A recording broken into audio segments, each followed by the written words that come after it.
Praise God. Tumayo po tayong lahat. Tayo po'y manalangin sa Panginoon.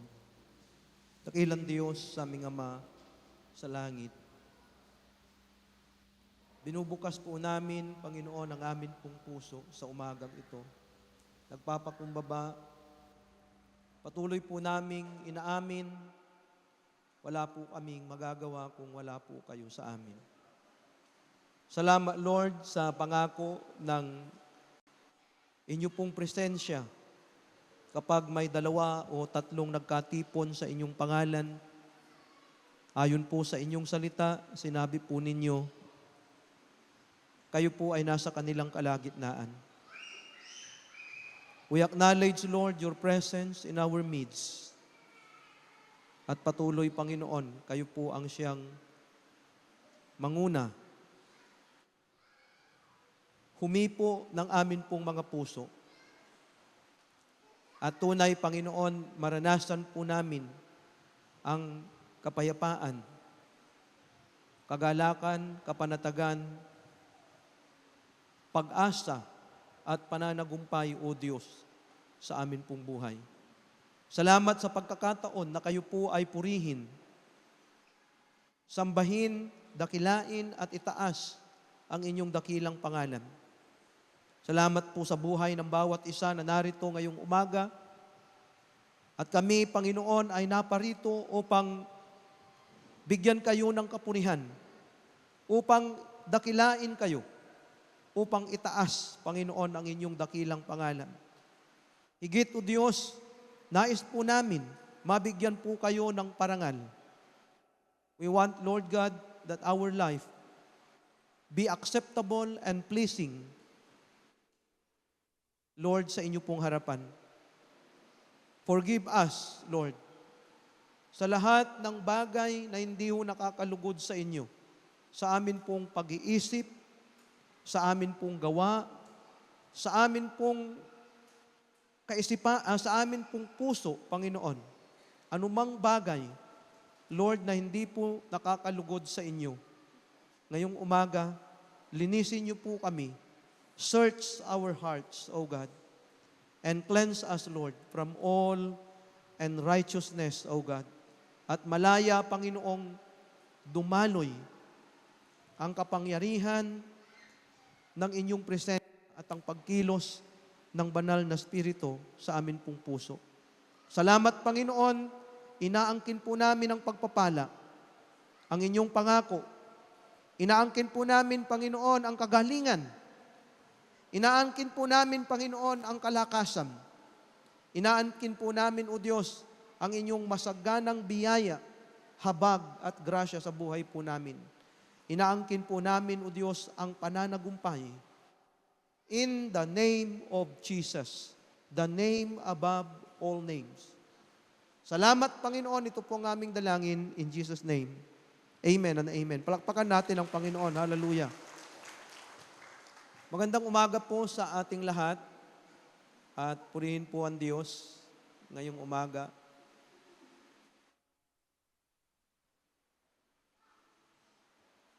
Magandang umaga po sa mga kapatid po natin na nasa ibang bansa, mga nasa online, pagpalain po kayo ng Panginoon.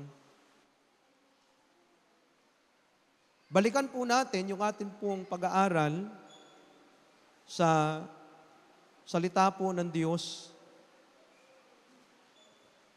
Pangalawang Korinto sa talata pong 5 o kabanata pong 5, talata pong 1 hanggang 10. Alam namin kapag nasira na ang toldang tinatahanan natin ngayon, ang ating katawang lupa, kami may tahanang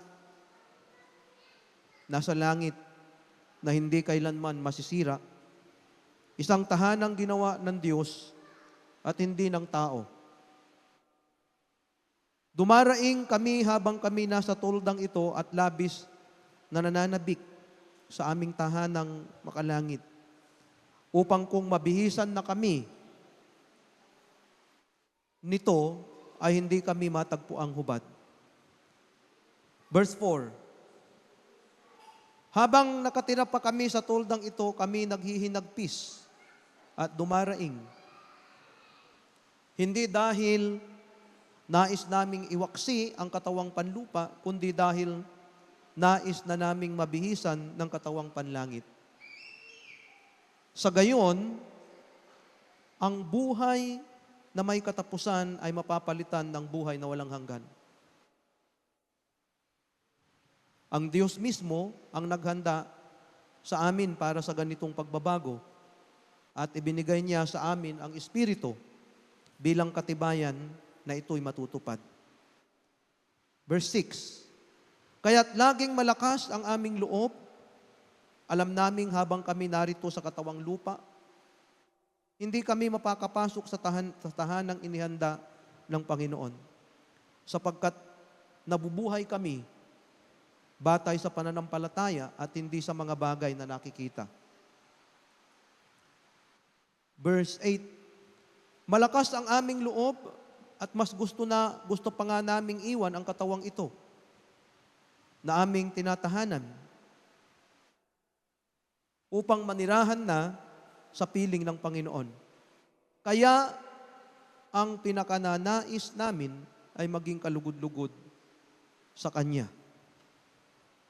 Maging nasa katawang lupa o maging nasa piling na niya. Sapagkat lahat tayo'y haharap sa hukuman ni Kristo at tatanggap ng nararapat ayon sa ating mga gawang mabuti o masama nang tayo'y nabubuhay pa sa katawang ito. Ito pong aral po natin sa umagang ito ay pangalawang bahagi noong pinag-uusapan po natin, living or pleasing God o kaya yung pamumuhay na nakakalugod sa Diyos. Bakit ito ang desire ni Apostle Paul at ito po ang kanyang ipinagkakaloob o kaya isinulat bilang paalala sa mga taga Korinto, sapagkat kung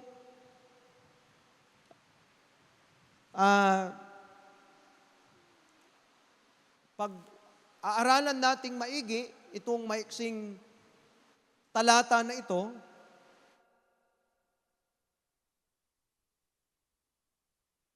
itong pangalawang Korinto,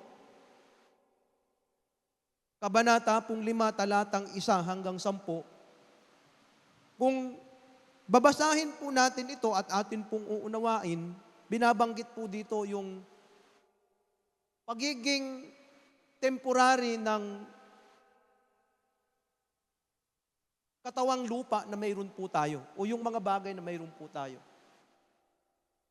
Binabanggit po niya na iiwanan natin itong buhay na ito.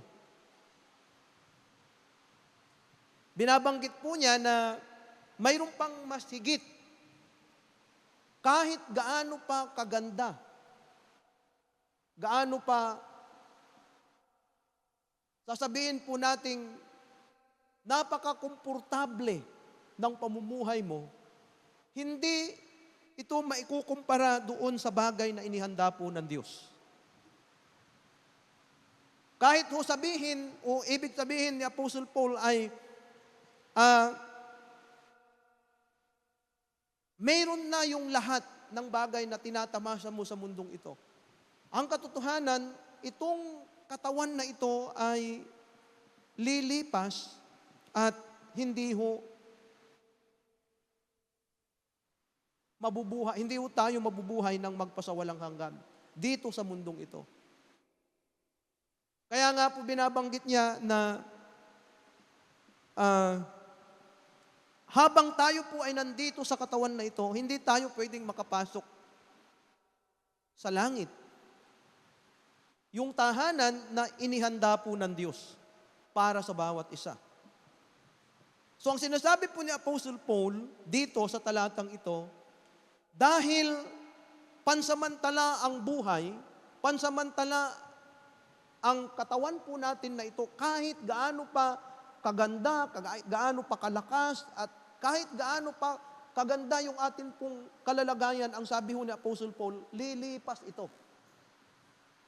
At mayroon pong mas mabuting bagay na inihanda po ng Panginoon. Kaya ang sabi niya, kung ganito ang mangyayari, na ang lahat ng bagay dito sa lupa ay temporary o kaya pansamantala, ang sabi niya, nais naming mamuhay na kalugod-lugod sa Diyos. Dahil, iiwanan din naman namin ito. Ang sabi niya, nais naming maging kalugod-lugod sa Diyos. Sapagkat, sabi niya, habang kami ay nasa katawang lupa o maging nasa piling niya, ang gusto namin nakakapagbigay ng kapurihan sa Panginoon. Ang gusto namin nakakapagbigay kami ng kalwalhatian sa Diyos. Sabi po dito, no? And the last verse, ang sabi niya, sapagkat lahat tayo, haharap sa hukuman ni Kristo. Lahat tayo, mayroon tayong hinaharap na hukuman. Ibig sabihin, mayroon pong paghuhukom, mayroon pong pagsasalang o pagsasala ng kung ano at kung paano ka nabuhay sa mundong ito.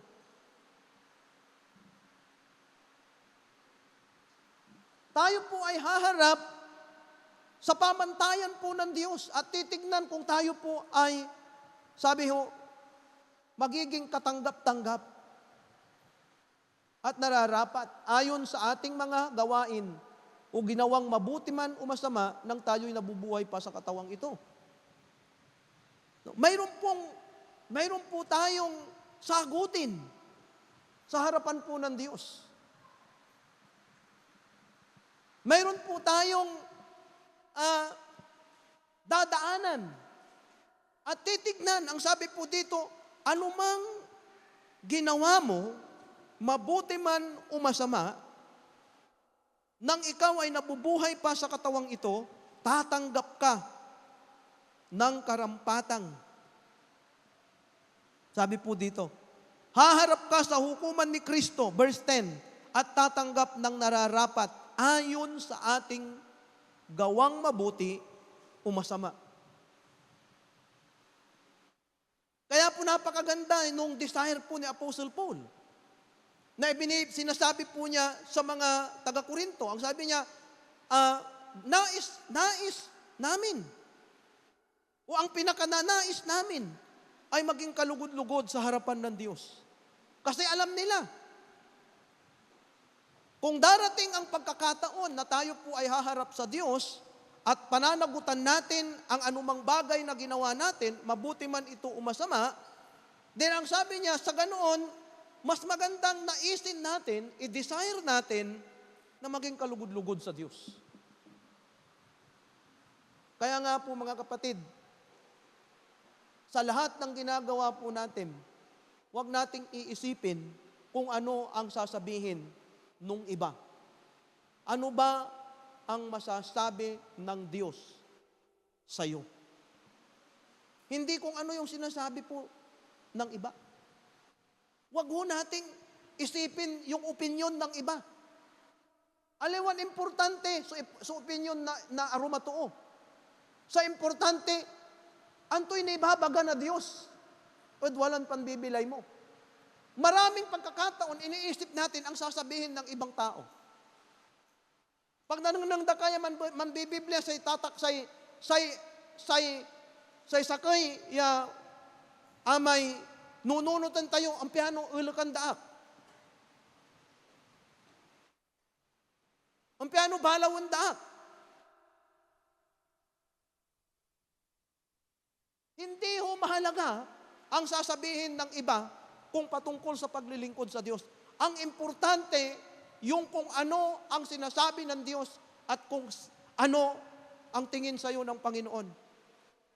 Kahit ho, hindi ho sila ma-please. Ang ibig sabihin, hindi sila malugod sa iyo.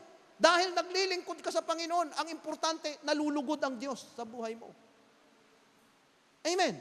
Kasi ang sabi ho ng Bible, Romans chapter 8, ang sabi niya, kung ang Diyos ay panig sa atin, sino ang laban sa atin? If God is with us, who can be against us? Ay ang gano kontran amin, at si kasukaabay mo, no, makasangaglabat at panlilingkur mo at Diyos, no say Diyos, at kakampim. Imagine mo yung Diyos na lumikha ng langit at lupa, kakampi mo. Pipiliin mo bang maging kakampi? Yung kakamping? Hindi po ba? Mas pipiliin mo na maging kakampi mo ang Diyos. Yan ang sinasabi ni Apostle Paul. And actually, si Apostle Paul ang nagsabi, if God is with us, who can be against us? Kung ang Diyos ay panig sa atin, sino ang laban sa atin? Kaya sinasabi ni Apostle Paul, mas pinakananais namin ay maging kalugod-lugod kami sa harapan ng Diyos. Pulyanan muratay kaabay, pulyanan muratay tutuon makanang sika, pulyanan muratay kakaarom, no makasangag, at panlingkur mo ang Diyos. At ibatikam da ka, tanbalawan da ka, pulyanan mura. Sa importante, duga sa relasyon mo at Diyos. Sa importante, tama ka sa harapan ng Panginoon. Kasi kahit tanggapin ka ng lahat ng tao, kung ang Diyos na makapangyarihan, may lalang ng langit at lupa at nagbigay ng buhay, ay hindi ka katanggap-tanggap sa Kanya, wala hong silbi ang lahat. Kaya ang desire po natin, live pleasing to God. Maging kalugod-lugod ka sa Diyos. Walang iba na desire, nais natin. Maging kakampi natin ng Diyos, maging kalugod-lugod ang Diyos, nalulugod ang Panginoon sa atin. Di ba? Alam niyo po ba na kapag alam mo, tiyak ka na nalulugod ang Diyos sa buhay mo, mayroon kang katiyakan sa buhay. Mayroon kang assurance sa buhay. Hindi ba ang takot natin ay baka parusahan tayo ng Diyos? Kaya may mga sabi-sabi, may mga biruan ang sinasabi nila, saan ka pupunta? Punta ako ng church, magbabawas ako ng kasalanan kasi baka kunin na ako ni Lord. Kasi may isip ang tao, mayroon pong kaisipan ng tao na baka parusahan po siya ng Diyos. Kaya po nawawala minsan yung katiyakan sa buhay po natin. Kaya dumarating po yung pagkakataon minsan, pag alam mo na mayroon kang kalukuhan, mayroon kang mga bagay na ginagawa na hindi nakakalugod sa Diyos, minsan ang sinasabi mo, nahihiya kang tumawag sa Panginoon, parang ayaw mong manalangin. Parang nagkakaroon ka ng doubt, Lord, kung mananalangin kaya ako pakikinggan mo? Kasi ang dami kong pagkukulang. Ang dami kong bagay na ginagawa na hindi nakakalugod sa iyo. Kapag tayo po'y nabubuhay ng kalugod-lugod sa Diyos, nagkakaroon po tayo ng katiyakan sa buhay. Mayroon tayong kumpiyansa. We have that confidence na kapag tumawag ka sa Diyos, na kapag ikaw ay humingi sa Panginoon, kapag ikaw ay nanalangin sa Panginoon, mayroon kang confidence, walay kumpiyansam, yaubatan ka na Diyos. So ang isang benepisyo, kapag kalugod-lugod ka sa Diyos, mayroon kang confidence para tumawag sa Panginoon at alam mo, pakikinggan ka niya. Kasi alam mong nabubuhay ka ayon po sa ayon po sa nakakalugod sa harapan po ng Diyos. No? Last Sunday, pinag-usapan po natin, the other Sunday, first Sunday of August, yung pong kondisyon for pleasing God. Mga kondisyon kung paano tayo maging kalugod-lugod sa Panginoon. Ang una, maging mabuting katiwala ng mabuting balita. Maging good steward. Mabuting katiwala sapagkat, uulitin ko lang ho, wala tayong pagmamay-ari.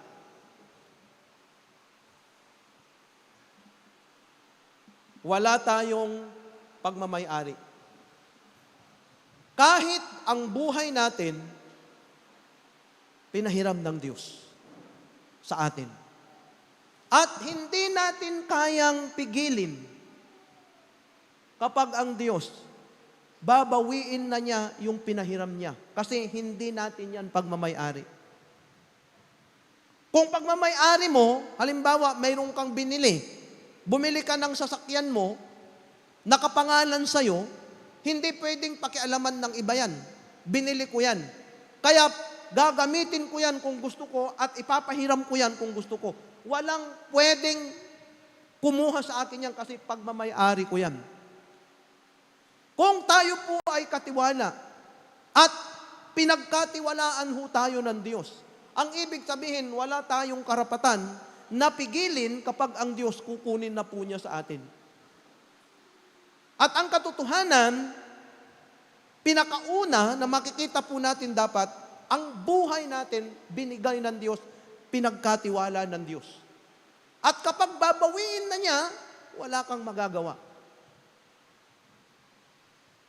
Kung yung buhay natin, pinagkatiwala po ng Diyos, hindi natin pagmamayari at babawiin po ng Diyos, wala tayong magagawa. Ibig sabihin, lahat ng mayroon tayo, yung oras mo, yung lakas mo, yung dunong mo, yung mga ari-arian mo, yung pamilya mo, yung lahat ng bagay sa'yo, sa Diyos. At dapat, dahil hindi sa'yo, maging mabuti kang katiwala. Huwag mong aabusuhin.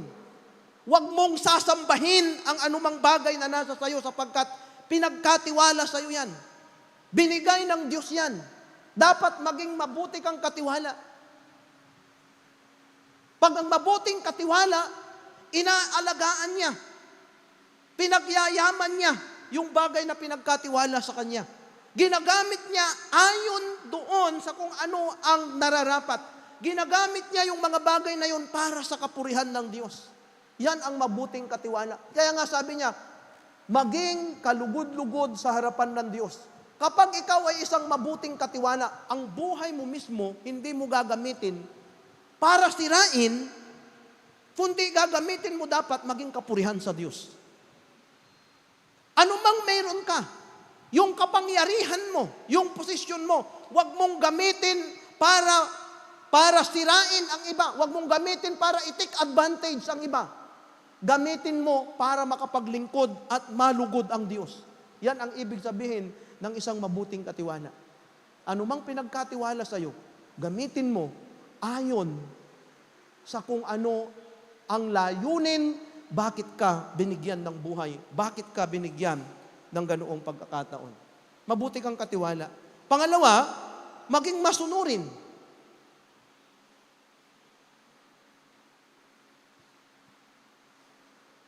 Maging masunurin sa Diyos. Kanina hinahanap ko Ecclesiastes chapter 11.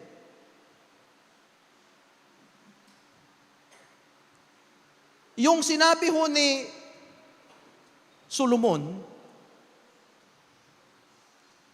na ang sabi niya, Ecclesiastes chapter 12, verse 13, ang sabi niya, sa kabila ng lahat ng ito, isa lamang ang aking masasabi. Matakot ka sa Diyos at sundin mo ang kanyang mga utos. Sapagkat ito ang buong katungkulan ng tao.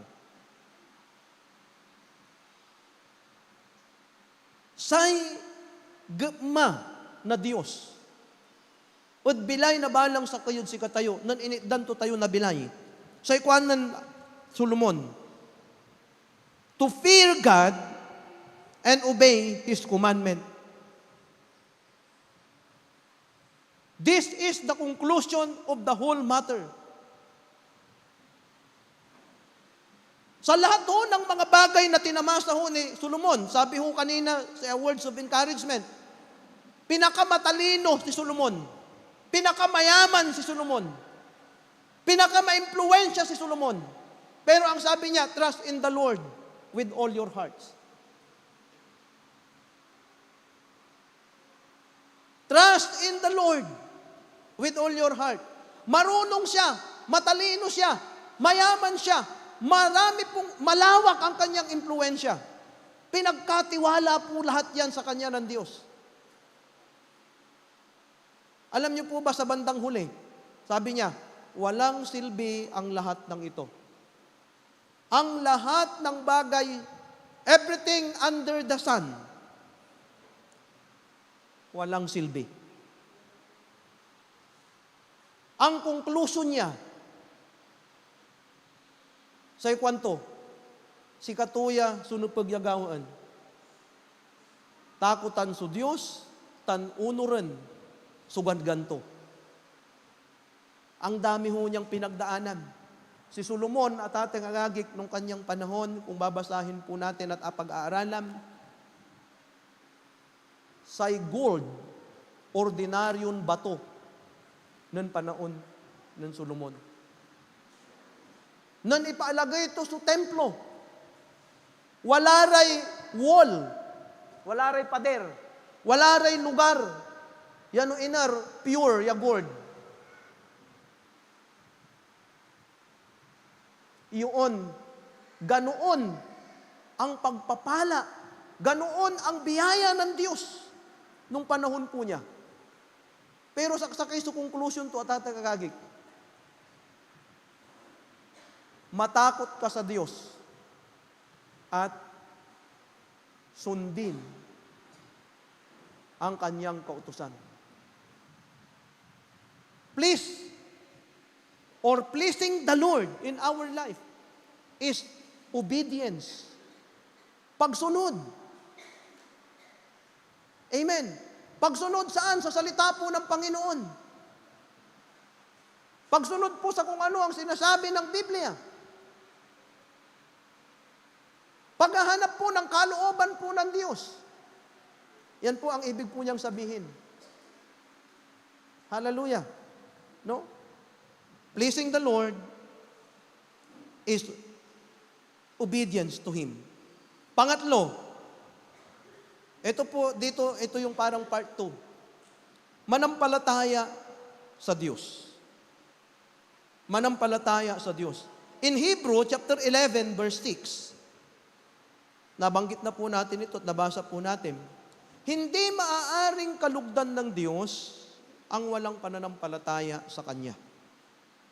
Sapagkat ang sino mang lumalapit sa Diyos ay dapat sumasampalatayang may Diyos at siya ang nagbibigay ng gantimpala sa mga humahanap sa Kanya. Nanan nyo tatangagig. Sa pagsampalataya po natin sa Panginoon, mayroon pong pagpapala. Tingnan po ninyo. Ang Diyos ang nagbibigay ng gantimpala sa humahanap sa Kanya. Ang sabi niya, ang sino mang lumalapit sa Diyos dapat ay sumampalatayang may Diyos. At ang sino mang naghahanap sa Kanya, mayroong gantimpala. You imagine sasampalataya ka sa Panginoon, mayroon pong resulta. Hindi ka tinatawag ng Diyos na sumampalataya na wala siyang gagawin. Dito pa lang, sabi niya, kung lumalapit ka sa Diyos, siya ang nagbibigay ng gantimpala. Ang ibig sabihin, yung pagsampalataya, pag lumapit ka sa Diyos, di ba nananampalataya ka? Hindi ka pwedeng lumapit sa Diyos na hindi ka nananampalataya. Kaya ka nga lumalapit sa Diyos kasi nananampalataya ka At dahil dun sa pagsampalataya mo, ang sabi niya, ikaw ay mabibigyan ng gantimpala. Yung pananampalataya mo, yan ay magre-resulta sa pagpapala po niya. Kaya po kung hindi ka nananampalataya sa Diyos, huwag kang aasa na mayroon pong pagpapala. Amen. Hallelujah. Kaya nga po, tignan po natin yung halimbawa, nanalangin ka sa Panginoon. You are praying to God. Mayroon kang pinapanalangin sa Diyos. May mga tugon ang Panginoon na instantly tumutugon po ang Diyos. But halimbawa, kayong mga nag-aaral, nung nag-enroll kayo ng first year ninyo, ang prayer ninyo, Lord, makatapos nawa ako. Mahaba po ang 4 years, at ang sinasabi mo, ang dami mong pagdadaanan. At along the way, ng 4 na taon na pag-aaral, hindi mo alam kung ano ang pwedeng mangyari. Hindi mo alam kung sa mga susunod na taon, mapoprovide yung pangangailangan mo. Ang meron lang sa'yo ay yung kasalukuyan, yung present time. Pero yung susunod, hindi mo na yan hawak. Saan na po yan nanggagaling na mayroon kang paniniwala o kaya ikaw ay makakatapos dahil nananampalataya ka? Amen?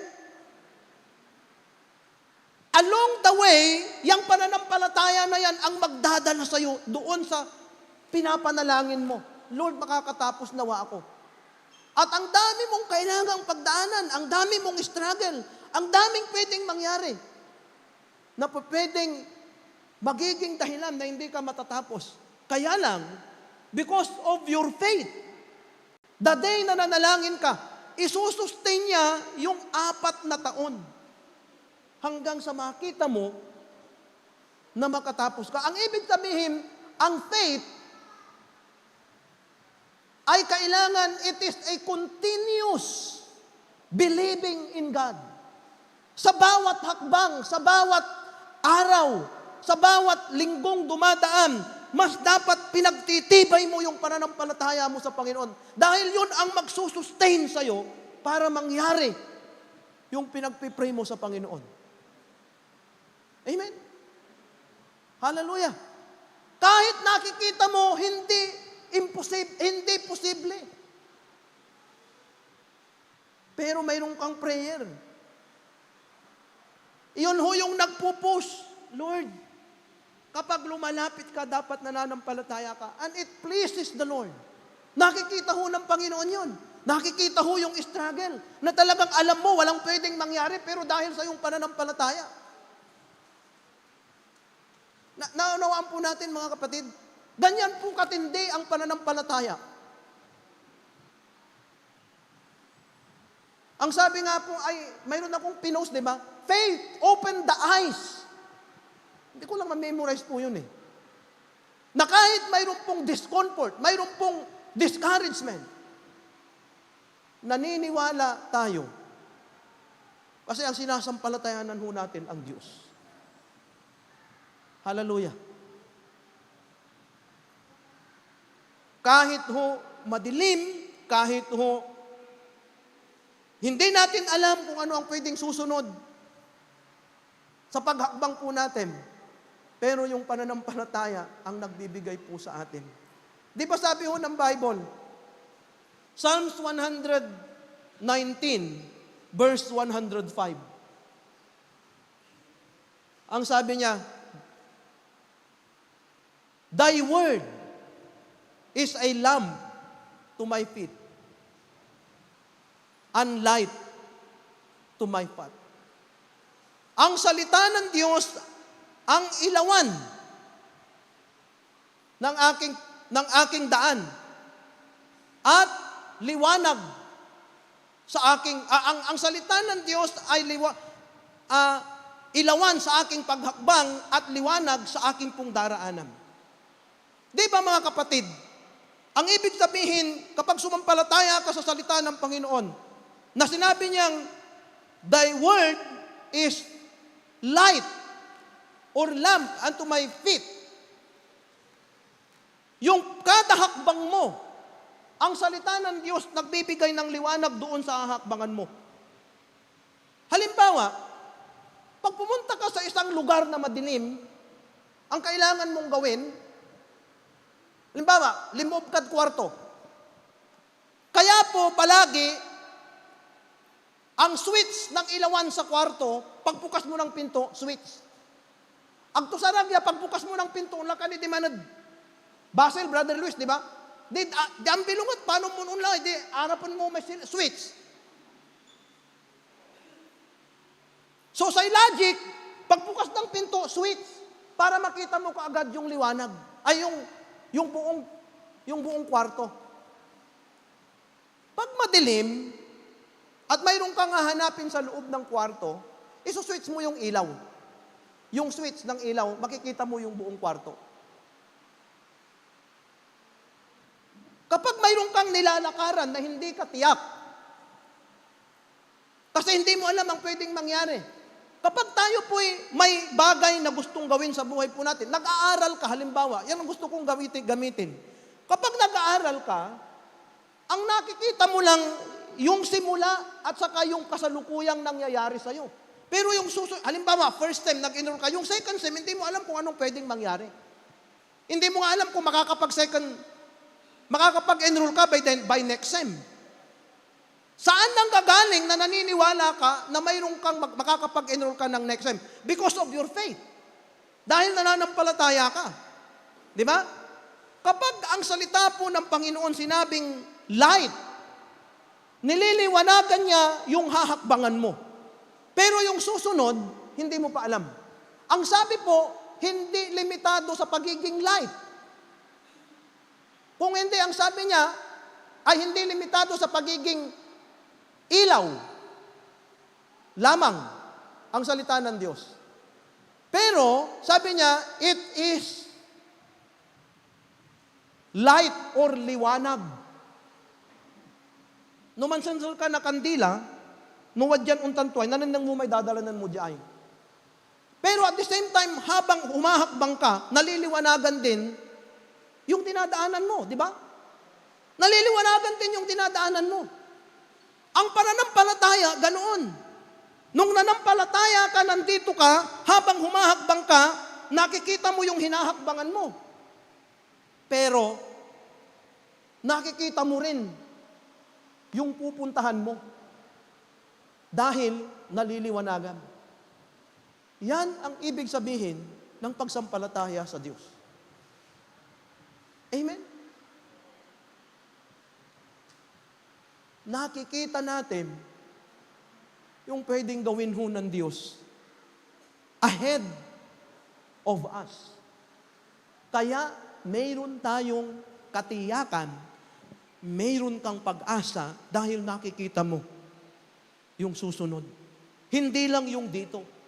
Paano? Sa pamamagitan ng pananampalataya. Bakit mayroon kang courage? Bakit mayroon kang tapang? Di ba? Bakit kahit ang hirap nagpapatuloy ka? Because of faith. Lalo na kung ang faith po na yan is founded in the Word of God and God Himself. Kung ang pananampalataya mo nakapuntasyon sa salita ng Diyos at sa Diyos mismo, palagi, in God, nothing is impossible with Him. Walang mahirap sa Diyos. Tatandaan po natin, anong nire-require ng Lord?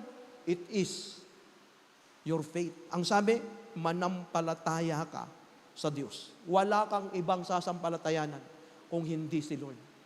Kahit gaano kahirap, kahit anong pinagdadaanan mo. Minsan kapag ikaw naging Kristiyano, kapag ikaw sumampalataya sa Panginoon, yung ibang tao sinasabi nila, yung tao na yan masyadong ambisyoso, hindi niya naiintindihan ang kanyang ginagawa. Akala mo kung anong hindi ho, kasi mayroon kang Diyos. Yung mga taong hindi nangangarap, mga taong walang pananampalataya sa Diyos. Tinanggap na nila yung kanilang kalalagayan. Pero ang isang taong nananampalataya sa Diyos, kailanman hindi mo tatanggapin ang anumang bagay dahil mayroong gustong gawin si Lord sa buhay natin. Mayroong gawin si Lord. Mayroong siyang kayang gawin sa buhay ko. Amen. Hallelujah. Palakpakan natin ang Lord. Praise God. Halimbawa po, sabi niya, ano bang kailangan nating sampalatayanan sa Panginoon? Manampalataya na nagpapatawad ang Diyos. Naniniwala po ba tayo na kaya po tayong patawarin ng Panginoon? Kaya tayong baguhin ng Diyos? Kayang iayos ng Diyos ang ating pong buhay? Kayang umayos ng Diyos at kayang mag-ayos ng Diyos ng buhay ng kahit na sino? Huwag mong susukuan yung mga taong mahal mo sa buhay na kahit gaano pa po yung kanilang pamumuhay, anuman yung mga bagay na nangyayari sa kanila, tatandaan natin ang Diyos pwedeng umayos ng buhay. Pwedeng magpatawad. God, forgive. Sabi ho, subalit kung ipinapahayag natin ang ating mga kasalanan, patatawarin tayo ng Diyos. Sa mga ito, lilinisin tayo sa lahat ng ating kasalanan sapagkat siya'y tapat at matuwid. Kaya ho, hindi ho pwedeng mabago ang isang tao sa pamamagitan ng pagpaparusa sa kanya. Parurusahan ko nga para magbago. Hindi ho yan mababago. Duryaan ko, tapen manguman, hindi ho yan mangyayari. Dahil ang tanging pwedeng bumago ng buhay at magpatawad ng kasalanan, ang Diyos lamang. Ang gano'n ito'y panduryam. Alam po ba ninyo na the more yaduduryaan mo sa kaya to, mas unaawat sa puso to. Mas nauukan, imay kakayahan to. Amay mamamaliw ya kalyus sa puso to. Mas unaawat sa puso to. The more ya makakaranas na ibabagatayon panagdurya, panagdusa, o anto ka man na mas nagiging tumitigas po yung kanyang puso. It is only God who can forgive and change hearts. No? Kaya wag nating i-attempt, wag nating tangkahin, Lord, babaguhin ko ang buhay ko.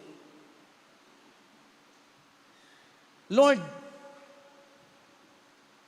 magbabago ako. Lord, iaangat ko ang buhay namin. Lord, magiging tagumpay ako.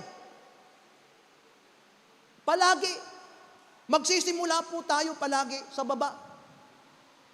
Magsisimula po tayo palagi sa Diyos. Huwag tayong magsisimula sa atin pong sarili. Panginoon, gagawin ko to. Hindi. Hindi ka magsisimula sa iyong sarili. Magsisimula ka palagi sa Diyos. Because God is the beginning. Ang Diyos po ang simula. Ang tao na magsisimula sa kanyang sarili, ang kahihinatnan niya, mabibigo po siya. Madi-discourage po siya. Frustration po ang mangyayari. Bakit? Nagsisimula ka sa sarili mo eh. Dapat magsimula ka sa Diyos. Palagi, Lord, sa iyo, sa pamamagitan mo, may mga pagkakataon po, minsan simple ang yabang ng tao. Pero kunwari lang pero actually, nagyayabang po sa Diyos. Kaya ang kailangan ho palagi, magsisimula ka sa Diyos palagi. Wala kang magagawa. Kaya nga po, ang sabi ni Solomon yung kanyang talino, hindi ho, ang sabi, siya ang pinakamatalino nung panahon na siya ay nabubuhay. Pero hindi siya umasa sa kanyang talino. Sabi niya, trust in the Lord with all your heart. Sa ilang samputan to, di ba? Fear God and obey His commandment. Tandaan natin mga kapatid, always start with God. Magsimula ka palagi sa Diyos. Huwag kang magsisimula sa iyong sarili. Dahil ang Diyos ang siyang nag-aangat. Ang Diyos ang siyang nagpapatawad. Ang Diyos ang siyang bumabago ng buhay. Amen? Ano pa? Manampalataya ka na nagpapatawad ang Diyos? Manampalataya na ang Diyos, siya ang nagpo-provide ng atin pong mga pangangailangan. I-acknowledge natin na anumang mayroon tayo, galing sa Diyos. Anumang mayroon ka, negosyo, trabaho, posisyon, anuman, galing yan sa Diyos. Siya ang nagbigay niyan as means to provide your needs. May tao na ginamit para makapasok ka sa trabaho, prinobide ng Diyos yung tao na yan para magkaroon ka ng trabaho at yan ang means ng Lord to provide your needs. Kahit pa nga mga magulang mo na nagpaaral sa iyo, prinobide ng Diyos yan para makapag-aral ka. Yung trabaho ng magulang mo, prinobide ng Diyos yan para makapag-aral ka. That's why acknowledge God when you become successful in life. Huwag mong sabihin, kasi dahil sa kanila, hindi. Dahil sa Diyos. Kahit pa nga nag-working student ka, at ikaw mismo ang nagpaaral sa'yo, the Lord provided yung trabaho mo para makapag-aral ka. At binigyan ka ng kalakasan sa pangangatawan. Imagine mahirap mag-aral na working student. Noong panahon niya, mambabangatak, wala rin estudyante, ugip. No dismissal sa ikwang ko, tilak ka pa, ugip ka, tilak ka, agkan unaalis. Katungtungan ko, sir, kasi nan-duty at, night shift at, ako labay sa unabsent ang klase yung katundim maguak. Pero inyugip mo. Pero akin, working student, labay to'y makatapos. Anong ibig sabihin? The Lord is providing. Kahit akala natin sa ating sarili, kahit akala po natin kagagawan ng iba, kung mayroong nagpaaral sa'yo, praise God. Yang nagpaaral na yan, prinobide ng Diyos para makapag-aral ka. Because everything comes from the Lord. Lahat po ng bagay galing po sa Diyos. Kaya po ang lahat ng bagay sa buhay po natin dapat nagsisimula palagi sa Diyos. Huwag ho sa atin. Manampalataya po tayo, God will provide. Hindi po God will provide na para bang ibabagsak ng Diyos. Hindi. May mga ginagamit po niya and sometimes when God provides, it is strange. Anong ibig sabihin? Hindi normal o kaya, ano ba yung strange? Kakaiba. Yung pagpo-provide po ng Diyos. Kaya nga po, minsan mga kapatid, kahit nga po sa gawain po ng Panginoon, kung nagbigay ka, ibig sabihin mo, salamat sa Panginoon, ginamit ako ng Diyos para mapagpala ang gawain niya. Hindi galing sa iyo yan. Kasi tandaan natin, babalikan natin, wala tayong pagmamayari. Pinagkatiwala lang ng Diyos sa atin. Tama po. Manampalataya ka na nagpo-provide ang Diyos. At i-acknowledge mo na ang lahat ng bagay na nangyayari, ito ay niluloob ho ng Panginoon. No? At ang palaging papuri sa Kanya, ang palaging recognition ay sa Diyos. Di ba? Kaya nga po mga kapatid, kung tutuusin, ang dami nating ipagpapasalamat sa Panginoon. Kung tutuusin, doon po sa tinatawag nating testimony ng kabutihan ng Diyos, lahat po tayo, kahit isa-isa po tayong tumayo, magpasalamat sa Panginoon, ang dami nating ipagpasalamat sa Panginoon. Kaya lang, minsan hindi ho natin talaga nare-recognize na kabutihan pala ng Diyos iyon. Nagaling pala sa Panginoon yon. Kaya hindi natin nare-realize na, ay, oo nga pala, no? Amen? Hallelujah. God will provide. Tingnan ho ninyo, sabi niya, kahit mga leon ay nagugutom din. Sila ay nagkukulang sa hustong pagkain. Ngunit ang sinumang kay Yahweh ay sumusunod, mabubuting bagay sa Kanya ay di mauudlot. Sabi ho, ang sinumang sumusunod kay Yahweh, mga mabubuting bagay, good things, sabi po, sa Kanya, di mauudlot. Hindi, ang sabi niya, pag sinabing hindi mauudlot, hindi ipagkakait.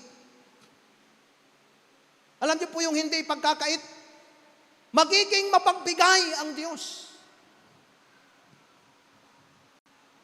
Hallelujah. Philippians chapter 4, verse 19. At buhat sa hindi maubos na kayamanan ng Diyos, ibibigay niya ang lahat ng iyong pangangailangan sa pamamagitan ni Kristo Jesus. Saan nang gagaling? Sa hindi maubos na kayamanan ng Diyos.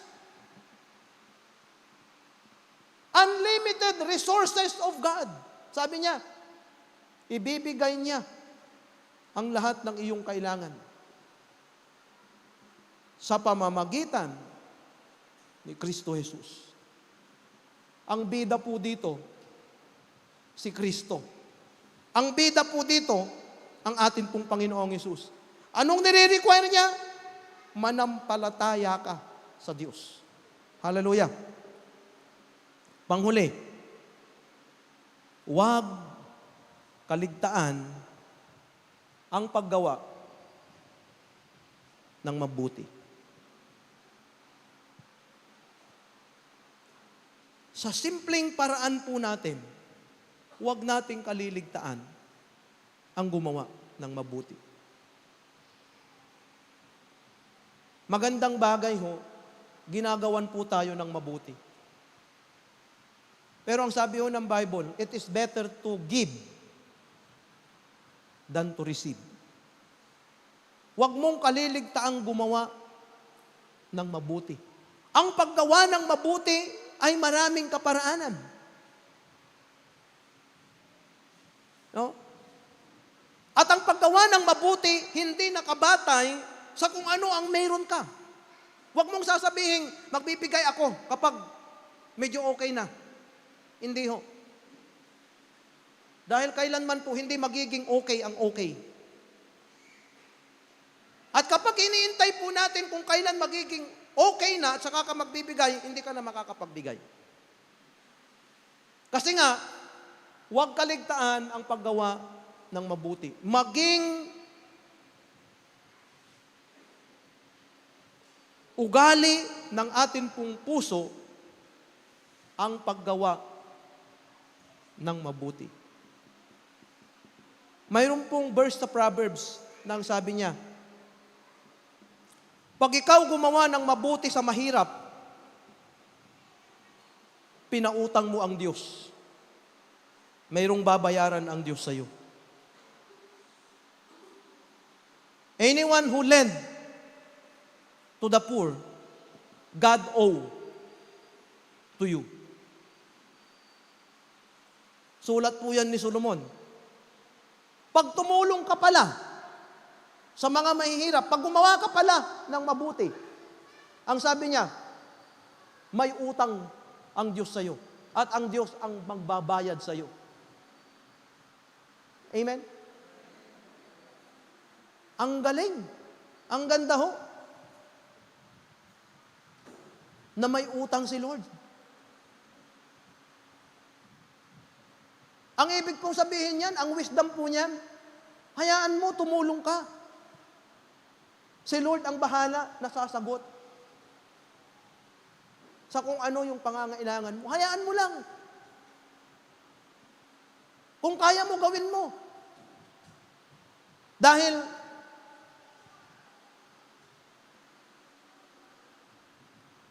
Hebrew chapter 6, verse 9 and 10. Sabi doon, hindi kaliligtaan ng Diyos ang mabuting bagay na ginawa mo. Amen? Ay mas matindi, no say Diyos umbawi at sika. Di ba? Kung iniisip mo, ay bibigyan ko nga si brother kasi baka noon sabi panahon, natulungan to ak, nung karawakan sika to. Mas matindi ho yung ang Lord ang babawi sa'yo. Sa lahat ng sakripisyo mo, lahat ng pagsunod mo, lahat ng ginawa mo, lahat ng pagtulong mo, kapag ang Diyos na po ang babawi sa'yo, ang sabi, manggagaling sa hindi maubos na kayamanan po niya. O, di ba? Halimbawa, nagbigay ka ng 10 pesos, tapos binalik sa'yo, ay, nala may 10 pesos yenter mo siya. Nanimboy nag-aagaw, tani, medyo akal mo ak. O di parehas sa labat. Samantalang kapag nagbigay ka, at ang inaasahan mo, Lord, magbibigay ako kung ibabalik niya sa akin o hindi, o kaya, ang may tatawagan, brother mo, reciprocation. Di ba? Ang may nun to interda, si katumot sumpawil. Pero sa Lord, hindi ganun eh. Ang sabi nga po, those who give 10 will bring back 100-folds. Amen?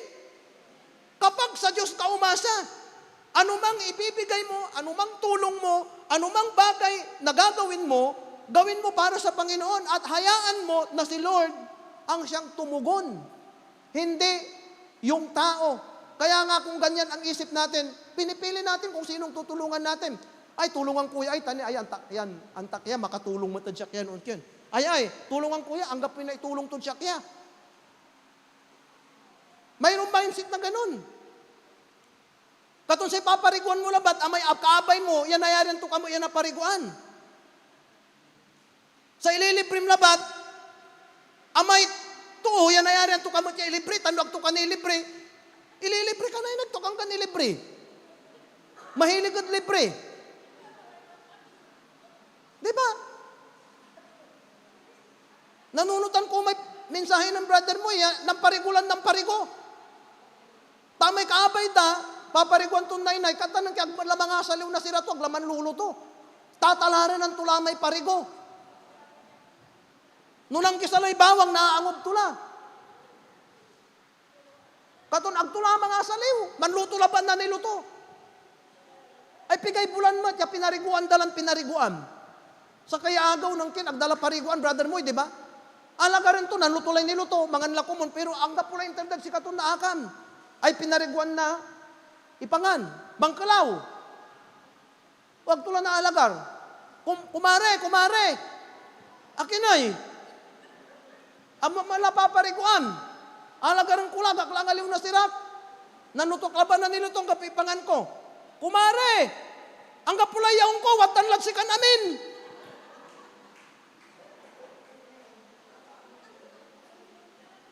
Ay aganta no, pigaran niya ang sakay dosina o duwaran dosina. Naupot.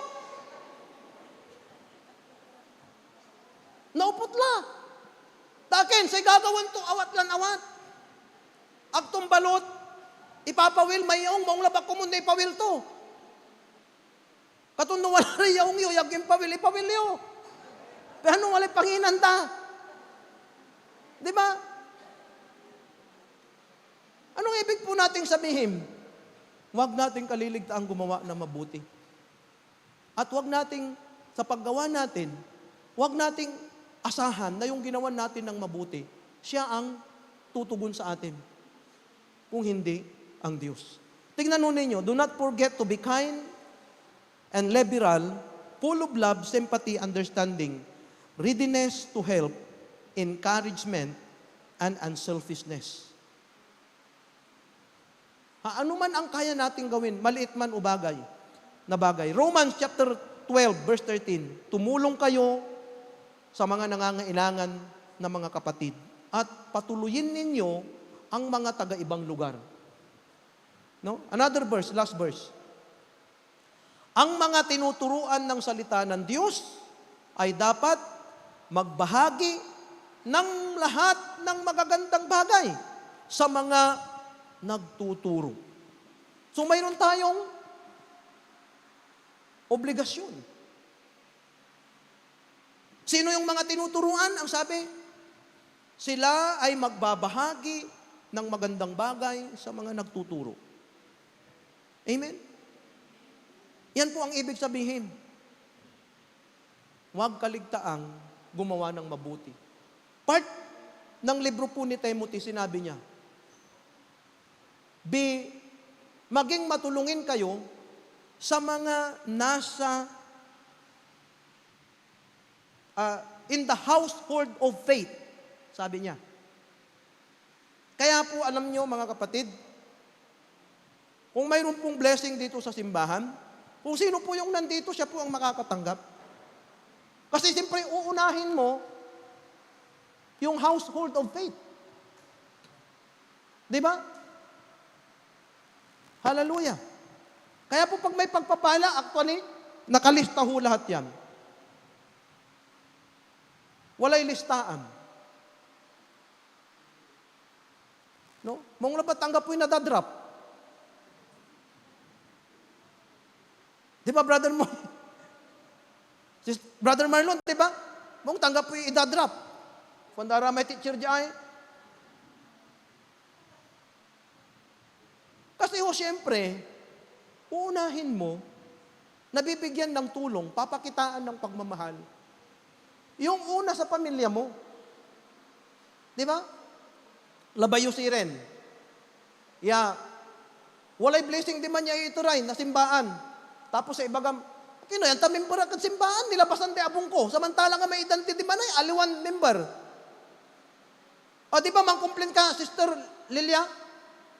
Ay, siyempre, samantalang member ka, kinidan, may kaabay ko na aliwan member, si kato inidan, mang-complain ka.